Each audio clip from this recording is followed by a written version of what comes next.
knew I was on the cusp. I knew I was on the cusp of old people. I think we saw some real old people tonight, though. To be honest with you. I think in order to be old, you have to be older, Juliet. Okay. I think you would be nice if you would have called me older. There's older and then there's old, and you're neither of those two, Juliet. So congratulations. But let me tell you, if you stay here long enough, right? If you stay here long enough, you stay sober, you do amazing things, you trust God, you clean house, you help others, you become older in the program, right? If you don't die, which is a blessing. And I think we saw some incredible examples of that tonight. And so I want to thank you to the people that have come before us. Because if it wasn't for the Tommies and the Dans and the Harveys and Bobby, was it Bobby? The beautiful man Bobby? We wouldn't be here. If it wasn't for men that have trudged, men and women, of course, that have trudged this road to happy destiny for us, we wouldn't be here. We wouldn't know what to do. So we may joke around and we want to get to the speaker and we want to do all those kinds of things. But if we just take a moment to realize what these men and women have been through, what they needed to go through, so that we had this meeting here, so that we have tradition, so that we know to thank speakers after the meeting, so we know to clean up after the meeting, so we know to do general service, so we know to do intergroup. If we didn't have people pointing us and coaching us and mentoring us, we really wouldn't know what to do. We would think this whole thing is about staying sober, which the byproduct, like Bobby said, the byproduct is about staying sober, but the program is really not about staying sober. The program is really about developing a relationship with God as you understand Him, and then that produces sobriety. And so I'm so grateful to the people that came before me, and the groups that came before me, and all of the people that invited us to be here. I wouldn't be here if James didn't invite me. And James invited me to a shul, I don't know, 15, 16 years ago. I'm not sure exactly what. And I went to speak for him there. And then they started this meeting and they invited me here. And that's how this thing goes on. We carry the message. Tonight we're going to be in step 9 and 10. I know you think we did step 9 last week. We talked about step 9. And we're going to spend the next month. I'm going to be here the entire month of March, God willing. Praise God. And one of my dearest friends is going to speak on, and he's one of the best speakers that I know, just incredible man of God. He's going to be speaking on March 12th. His name is Robert Sanchez. He's here tonight, and you guys are going to be blown away. And then we're also, 3 days later, we get to go to the picnic, right? And Robert's going to speak there at the picnic, and I'll be there, and I can't wait, right? It's going to be great. So last week I told you I was going to say some things that were going to piss you off, but then I couldn't find them in the book, so I really weren't able to piss you off. So this is the piss you off week. So I know I said that, and then I couldn't find them. So this is you came at the right week if you're looking to be pissed off. So in step 9, into action, on page 77, it says our real purpose is to fit ourselves. By the way, I just want to give a shout out to Sherry Jill, who's on vacation visiting her daughter in Japan, with her husband, who's from Japan. I don't know if he's definitely Japanese. I'm not sure if he's from Japan. Originally he's from Japan. Tommy, did he live in Japan? I don't know, but he's originally from Japan. And so they're there, and they're taking time out of their vacation. They just got there yesterday to be on a meeting of Alcoholics Anonymous. And that's really cool. Very cool. Our real purpose is to fit ourselves to be of maximum. The reason it's probably not going to piss you guys off is the answer is God. But there's a lot of meetings, Bob from Long Island, that when I go to Long Island, they may not have gotten the memo, not at your group, but in St. James, where my friend John and I are from Smithtown, they don't get the meeting at the 6 a.m. They didn't get the memo that it's about God. They don't do prayer or prayer. They don't do the beginning prayer or the end prayer. And when I raise my hand to say, why aren't you doing the prayer? They say, we don't pray in this meeting. So they don't have the textbook. They didn't read this. So this may not upset you, but it does upset people that believe that the entire program is about staying sober. So our real purpose is to fit ourselves to be of maximum service to God and to the people about us, right? To people about us. It is seldom wise to approach an individual who still smarts from an injustice to him. We're talking about the 9th step, right, Frankie? We're going back. We're going to make amends to people we've harmed. We stole stuff from them. We pretended it wasn't us. We helped them look for it. It was us that stole it. We're like, this is terrible. What kind of person would do this? And it was us. So we're going back to make amends to these people, and it's not going to be easy. But some of us are going to want to start off the amends with the word God. And what the ninth step is telling us is that's not always the best course of action, to go with a Bible in one hand and a big book in the other. That's not always the best course of action. But the reason why this might upset some of us who are not God people is we don't like when it's emphatic about what we should be doing. Watch. It is seldom wise to approach an individual who still smarts from our injustice to him and announce that we have gone religious. Why this might upset some people is the big book of Alcoholics Anonymous is telling you we are a religious bunch. And people say, well, what does that mean? No, it's very emphatic. There is one that has all power. That one is God. May you find him now. And they were telling you that in the beginning, between 1935 and 1939, they started off talking about God. It was about God. It was about, when they say God as we understand him, is because there was all different people in it, all different denominations, but most of them believed in God. And so this is why they say this. And announce that we have gone religious. In the prize ring, that would be called leading with the chin. Why lay ourselves open to be branded fanatics or religious bores? They're telling you that we are religious. So when people say, well, I don't like to go hear that speaker because they talk too much about God. No, the program is about God. I don't mention that you go to church or temple or shul or anything like that. You're going to scare people away. Where are you going to scare them to? This is a God program. Between 1935 and 1939, they weren't reading the Big Book of Alcoholics Anonymous. They were reading the Bible. They were reading stuff like this. And people weren't getting scared away. Do you know how I know? 53 years, 38 years, 36 years, 48 years. So they weren't getting scared away. If anyone would have been scared away about God, it would have been Harvey. I mean, Harvey's Meshuggah in a lot of ways. But they told him he had to find God, and he stayed. You see, sometimes when we say, so say the speaker, like I'm Christian. So say the speaker is saying you have to find God. We think in our minds, he's saying you have to find Christ. But Harvey just got up here and he said something about Christ, but he's Jewish. So other people are saying, well, maybe he's talking about Jewish God. We're just talking about God. There's no reason to get offended by it. There is one that has all power. I tried it. I wanted to stop drinking. I wanted to start drugging. I tried a treatment program. I tried a halfway house. I tried another halfway house, and none of it worked. I worked the steps. I'm not saying greatly. I didn't say I was a great step worker, but I worked a lot of the steps, not in order, and it didn't work out. When I came back 25 years ago, and there was this man, another old man, Juliet, that was speaking, and he was really old back then. He was like 50. Thank you. And he, Juliet, spoke about the God of the Bible. And I was shocked because I had been in AA for 7 years and I knew somehow you weren't allowed to say the word Bible, which is not in the big book. They talk about Sermon on the Mount. They talk about the book of James. They talk about that in books like Dr. Bob and the Old Timers. And when he said that, when that man Russell Spatz said that we were talking about the creator of the universe, and same thing with Robert, we had the same experience. I was blown away. I was blown away because I had made up a God of my misunderstanding. I had made up a God that I could bring to strip clubs. I made a God that I could pick up prostitutes with. I made a God that I could carry weapons with. That's the God I made up. People are like, you can make up any God. I'm like, well, my God's going to be a run and die type of God.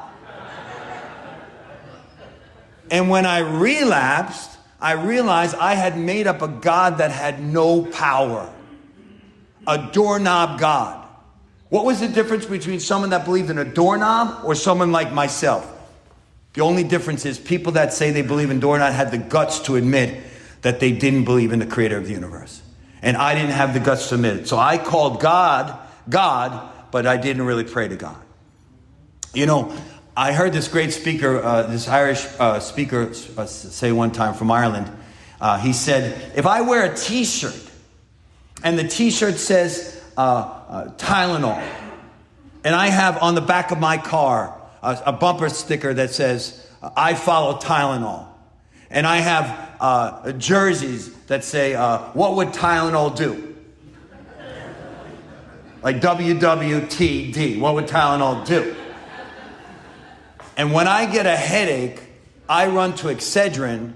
Excedrin is actually what I believe in, no matter what all my other stuff says. And so when the poop came to hit the fan back 26 years ago, really what I believed in was strip club and steroids and doing my own program and missing meetings. That's really what I believed in, although I was going to meetings and saying I believed about God.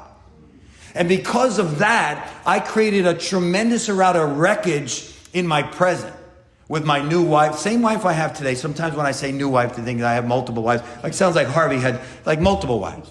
I have one wife to this day, but we were brand new married. And she married sober Steve that didn't pick up prostitutes, that was a good guy. And there was that guy. And then there was bad Steve. And who I fed would win. And everybody in here has good Dan and good Tony and good Michael. And we have that in us. But what we do in Alcoholics Anonymous is we feed the good one and we starve the other one. But if we feed that other one, that one will win.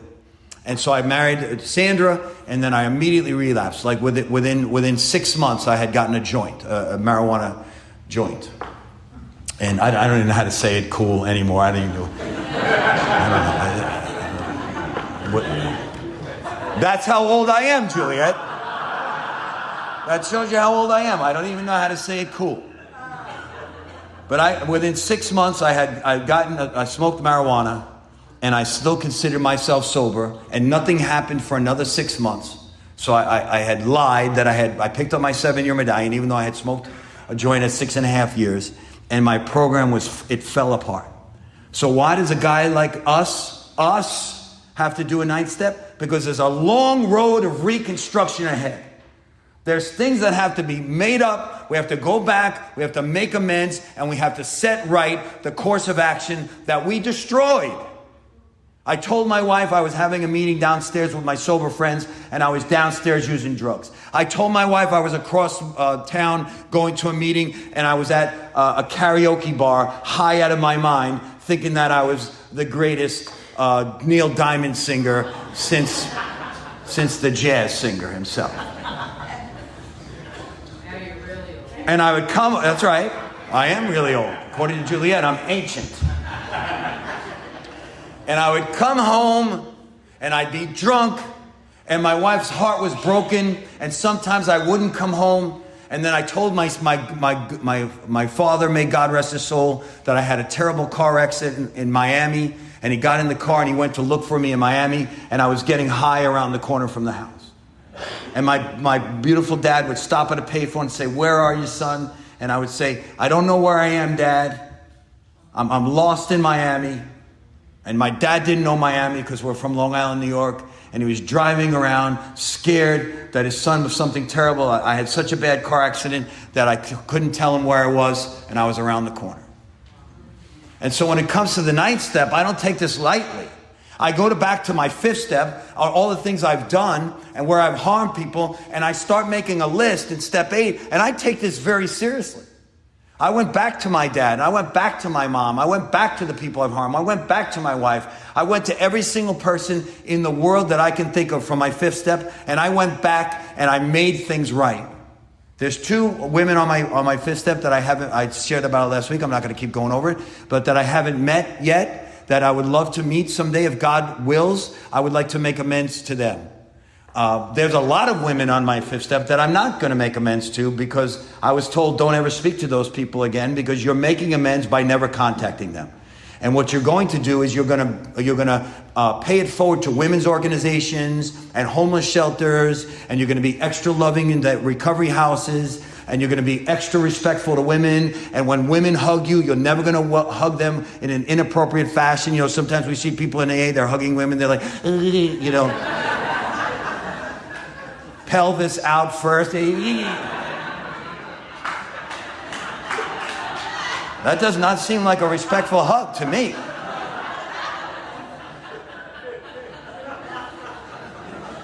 And so one of the ways I make amends to women for the way that I treated them years ago is I give them a side hug. And I know this may seem silly, but if you've ever been hugged by me, you know that I give you a side hug out of respect for you.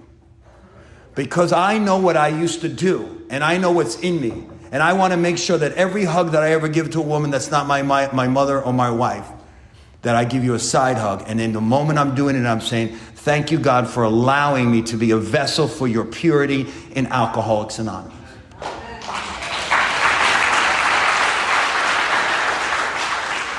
We don't use this as an excuse for shying away from the subject of God. When it will serve any good purpose, we are willing to announce our convictions with tact and common sense. What are we afraid of? We tell people, listen, I used to be a degenerate. I stole from you. I did terrible things. I peeped in your windows. That's my story, not yours. I did all these things, but I'm a changed person. Some of you were here last week. Dan, you didn't hear the story last week. One of the times I was speaking, and I didn't remember that I had been with another man's wife, and I had not remembered it. And when I was speaking, I saw her across the room, and she saw me. And I knew, because everyone was smiling except for one person. And then I'm like, why is that woman not smiling? And then I remembered I had been with her. And I knew this was going to be a difficult evening. I'm the one doing the step stairs. He was like in my step series. And I look over and I'm like, oh Lord, I'm going to have to go make amends to her. And when I saw her, she got on the line to thank me. But it wasn't to thank me, because everyone was very friendly until we got to her. And then she got up there and she said to me, I can see that you're not the same person that you used to be, and that God is doing a great work in you, or good work in you. Now, I'm not saying she was, calling me the second coming, but she definitely gave me some beautiful words, and she absolved me. And I said, I want you to know I'm not the same. She says, I can see you're not the same person. I said, I'm so sorry that I took advantage of your situation. I mean, she was a working person. I mean, she had to make a living, and I was contributing to that, single person. But I'm not saying it was right. I'm saying it was wrong. But and at that moment, I made it right. I made it right. And then her husband got out of prison, and then he came to see me. And I made that right. How did I make it right? In humility. I'm sorry for not being the man of Alcoholics Anonymous, not being a sober man of Alcoholics Anonymous, and taking advantage of you being away and the whole situation. And made it right.